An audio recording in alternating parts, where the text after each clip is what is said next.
You're listening to Tea and Crumpets, a show where everyday people sit on my couch and talk about everyday things.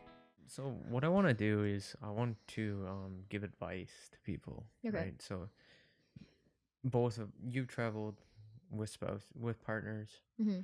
You traveled single without having a boyfriend, and you traveled solo with having a partner. Mm-hmm.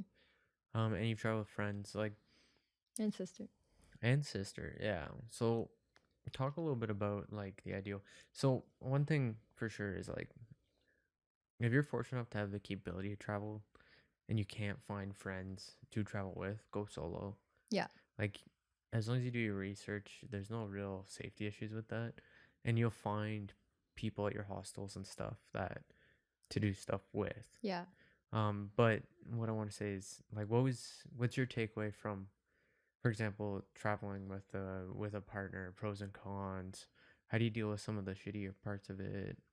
Or you know what I mean? Yeah. Okay. Well, traveling with a partner, I've done a few times, different partners. Obviously, not being biased, but the best one was with you.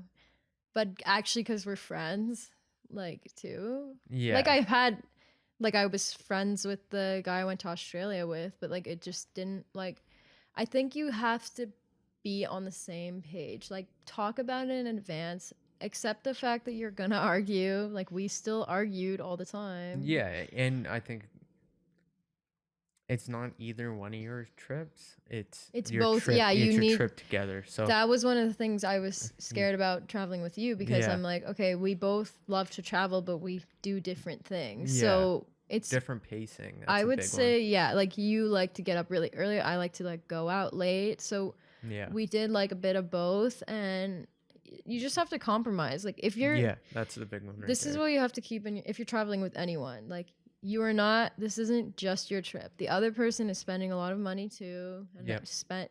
taking their vacation time. Plan it a little in advance, like what are all the things you guys want to hit. You're going to do some things that you might not necessarily picked to do, and like vice versa, and just like make the best of it. And if you're alone, that's the benefit is you can literally do whatever you want, but you won't be sharing it with like someone that you Yeah. love, right? So and it can take sometimes a little bit to get like meet people and get them to do stuff, right? Like, exactly. Like it that's why I traveling will solo can be lonely. yeah, at it times. definitely can be lonely. Like when I went to Singapore last year, I was only there for like 2 days by myself, Yeah. but like the whole travel to get there took me like 2 days to get there. And Yeah. then it was a little lonely because a lot of it was like transit.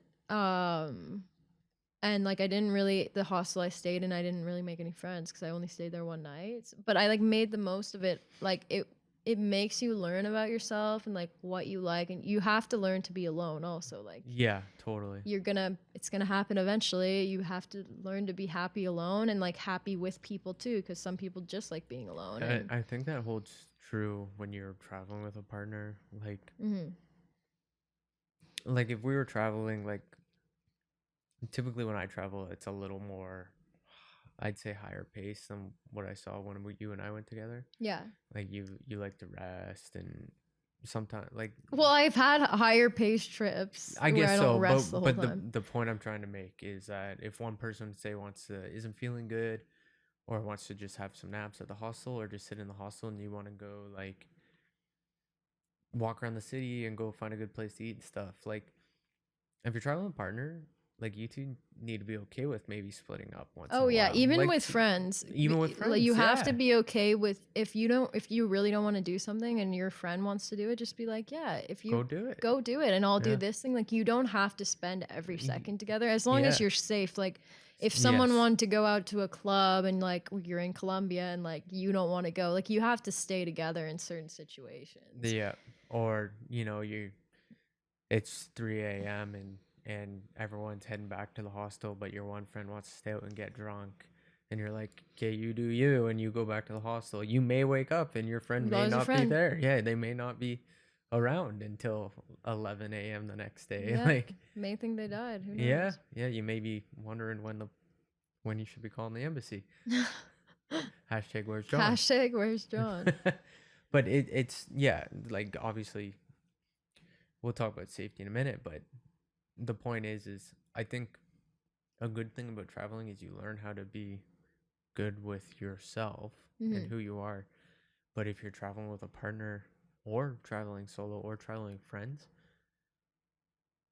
you need to be okay with being by yourself for a period of time. Because even you probably the same circumstances many times, but I found even the first couple trips I did with the guys, I'm a little more, at the time, was a little more willing to meet strangers and stuff than them.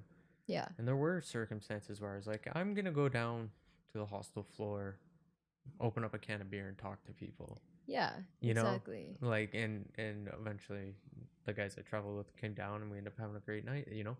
Yeah, you learn to open up more. Like when I started traveling, staying at hostels, I was never the person to like chat up someone, but now that's like my favorite thing. Like I will stay at hostels until Absolutely. I physically cannot stay in a hostel. Like even we just stayed in a hostel, you don't have to stay in a dorm room. You can Yeah. get a private room, but we met so many people. Yeah, like, it was awesome. just like be open. People stay in hostels because one, yeah, it's cheap, but two, like they want to meet people. They people, yeah. want to make friends. That's why even traveling alone, you'll never really be alone unless you choose to be, because you can put yourself out there and meet people. I've met people who, like when I went to Germany, I met this American guy and like we stayed friends, stayed in contact, and then he happened to be in Colombia when we were there and we all met up. Like it was so great. Hell yeah. You stay in contact with people, like, and you can make real friends out of them. Like